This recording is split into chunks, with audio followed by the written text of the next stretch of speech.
The last code of the gold banker. Imagine this.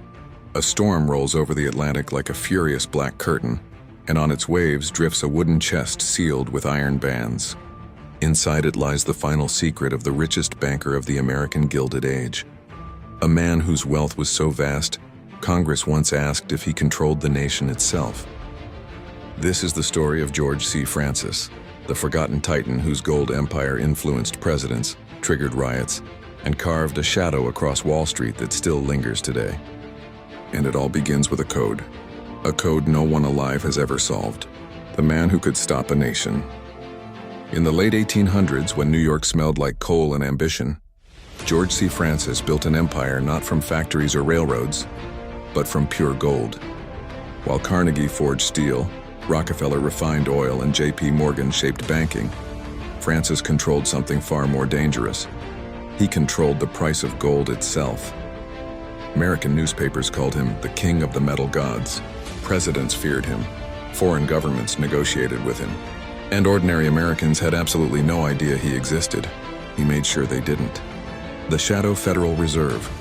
When the U.S. economy stumbled during the Panic of 1893, money vanished from banks like water through fingers. Factories closed. Tens of thousands lost their jobs. Newspapers predicted the collapse of America as a world power. Congress begged financiers for help. Morgan refused. Rockefeller hesitated. Only George C. Francis stepped forward with an offer that stunned the Senate. I will stabilize the nation's gold reserves, but you must not ask where the gold comes from. And they agreed. He injected millions into the U.S. Treasury, quietly controlling the nation's financial heartbeat like an invisible surgeon. Behind the curtain, Francis manipulated markets, moved gold from Europe to New York in secret nighttime shipments, and created what historians now call the Shadow Federal Reserve. The secret room. Every empire needs a sanctuary. For Francis, it was hidden beneath his mansion in Newport, a windowless vault lined with limestone slabs to keep out humidity. Inside lay three objects: a ledger of unknown transactions written in a numeric cipher, a collection of golden bars stamped with a symbol no U.S. mint ever used, a sealed envelope labeled, "To be opened only if the Republic falls."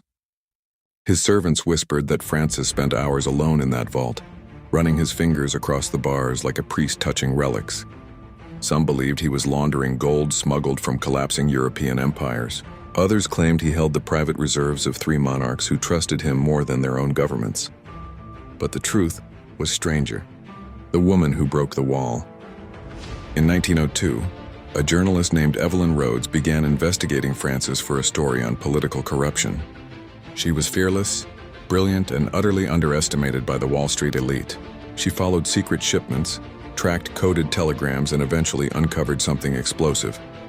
Francis had formed a private alliance with 5 of the wealthiest families in Europe, an underground financial league designed to stabilize markets without the knowledge of any nation. It was not a conspiracy.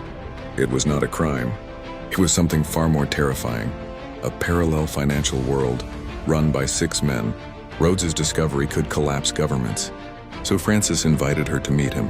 In the dim light of his vault, surrounded by gold that could buy kingdoms, he told her, if the public knew how fragile the world truly is, they would destroy it by sunrise. And then he did something no one expected. He handed her a key, a small iron key. The key to the chest found drifting on the Atlantic years later. The final code. Francis died in 1904. No obituary mentioned the alliance.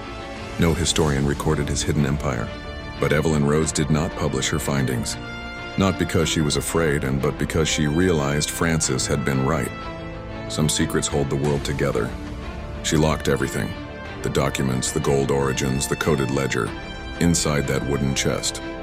She threw it into the Atlantic, and she vanished from history. The chest returns.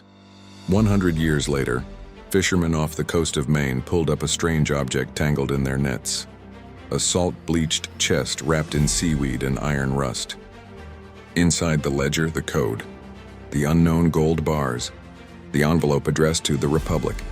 The FBI sealed it instantly. The contents were classified, but one line from the recovered notes leaked. If the gold origin becomes public, markets may destabilize beyond recovery. To this day, the code remains unsolved. the alliance remains unnamed. And George C. Francis, the man who may have saved America and ruled the world in silence, is still missing from most history books. For history's echo, if this story sent shivers down your spine, if you felt the weight of that forgotten gold vault, if you love the secrets behind the world's richest men, then you're already one of us. Subscribe to History's Echo, where the past whispers, the legends breathe, and the shadows finally speak. New mysteries, new empires, new secrets every episode. Welcome to the Echo.